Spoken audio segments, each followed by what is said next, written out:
Hey again, time for another update, and as you can see, starting to get something that's looking a bit more like a gunship. So been able to get a fair bit done this weekend, which is good. Bit of modelling, bit of painting. I've had a few different projects on the go this week, but I tried to get as much done on this as I could this weekend. So let me peel back the layers and show you what we've got. So just painted up the canopy a little bit, just in some base colours, just to get it all tied together. Little top hatch. Again, we've got our pilot there.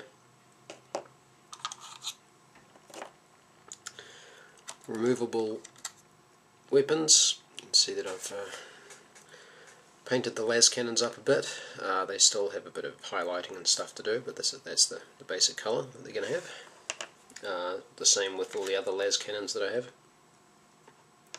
I don't actually, I'm not sure if you'll be able to see here, but I've got in there and painted up the red lens in there, like the targeter or a tracker.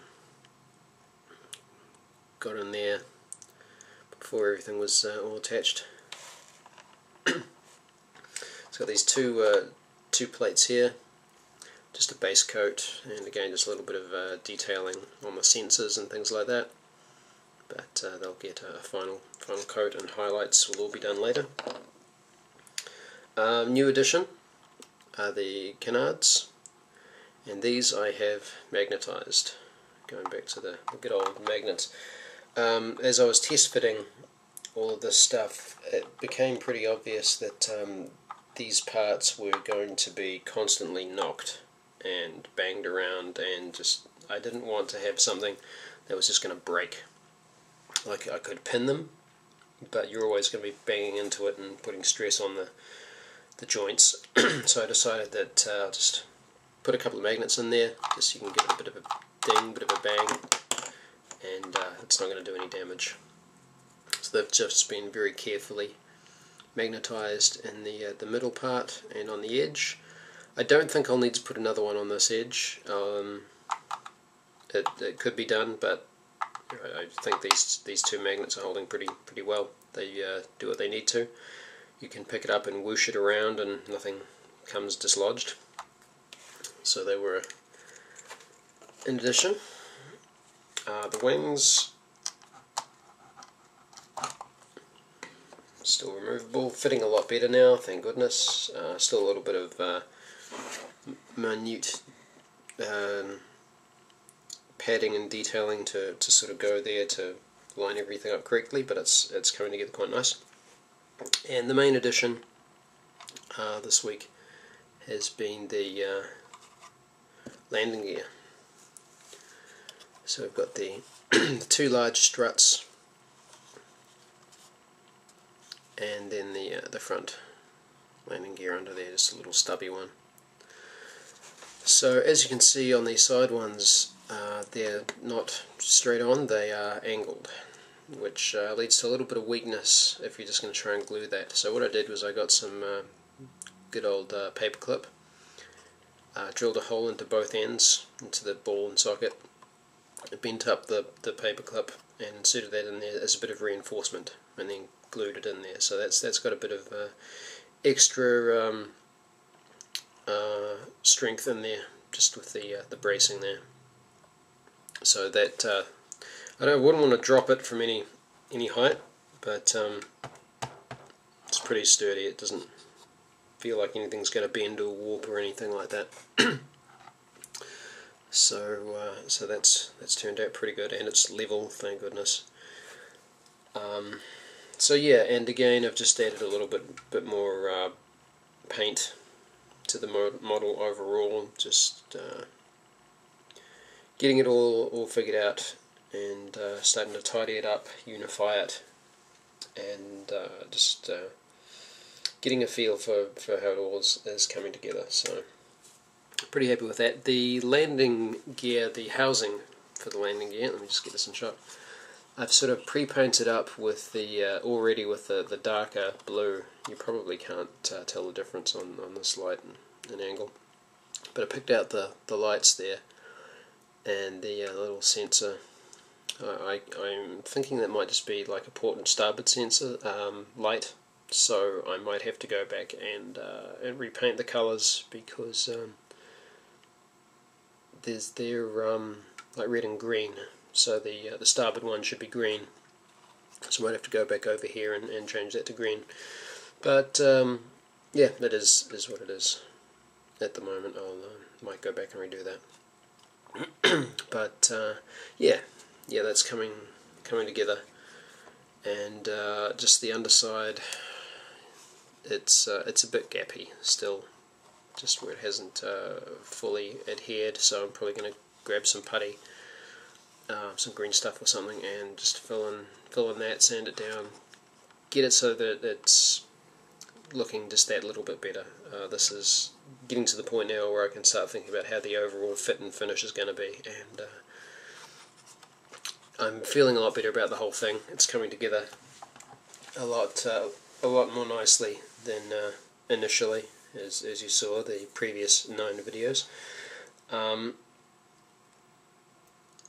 When I'm modelling, especially larger models, you sort of go through this stage all the time anyway,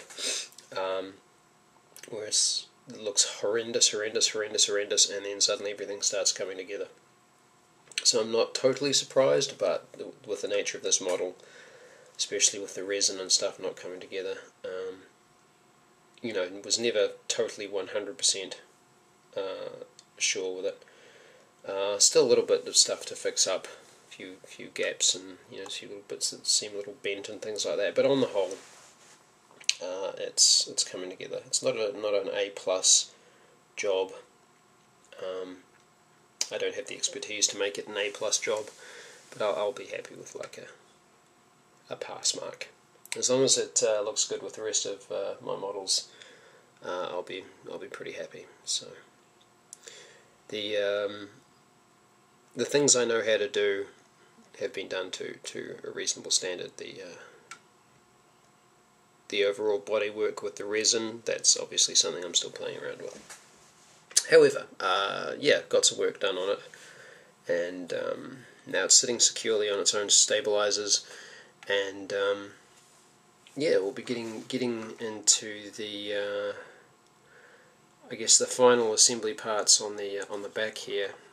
We've got some tracks that will run across the back, and the missile pods that will sit there, and then there's not really a huge amount left to do in terms of the actual assembly. It's going to come down to what's left to do with the painting, and that's not a bad place to be after all these weeks and months trying to get this all sussed out.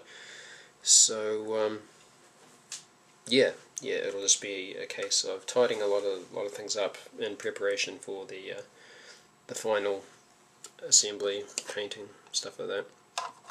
These parts I will probably glue down next. One thing that I have come across with the larger areas that have not been totally flush is they've sort of been bowed in, or have sort of shrunk with the resin, as it's called.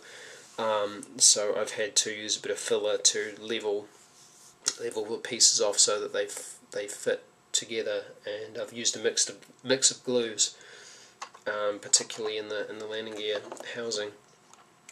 I used the super glue as per normal to get into this area, but I also used some just regular PVA just to sort of bulk it up and to build a little bit of a platform there. So just using the mix of glues, not mixing it up together, but sort of doing a swirly pattern in one and then dots of the other, and just using that as a mixed bond just to bulk it up. And so far that seems to have worked alright. I wasn't sure how well things are going to hold together, but it's doing pretty well, so pretty pleased with that. So yeah, got a good head of steam going this weekend, despite having a bunch of other projects that I'm doing. So definitely want to push on with this while I've got a bit of momentum, and I'll be happy to sort of touch up some of these details. Not entirely sure what these parts are underneath the canards. They look like they're supposed to be sensors, or they're not quite like weapons, or at least they're not on the profile. So I'm just making a couple of decisions with regards to what sort of colour scheme I'm going to use for some of that. And yeah, just touching up the other colours. They've all sort of been base coated, no highlights or shades yet. So, but it's all coming together. Just wanted to get a unified scheme so that it starts to look like more like a finished piece, and it's a little bit less to do at the finish. So there we go. I'm pretty happy with the progress that's happened this week.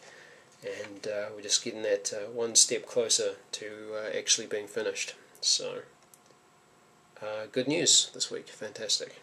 So you guys, thank you once again for staying tuned, and hopefully we'll have a bit more progress throughout the week to show you. Take it easy.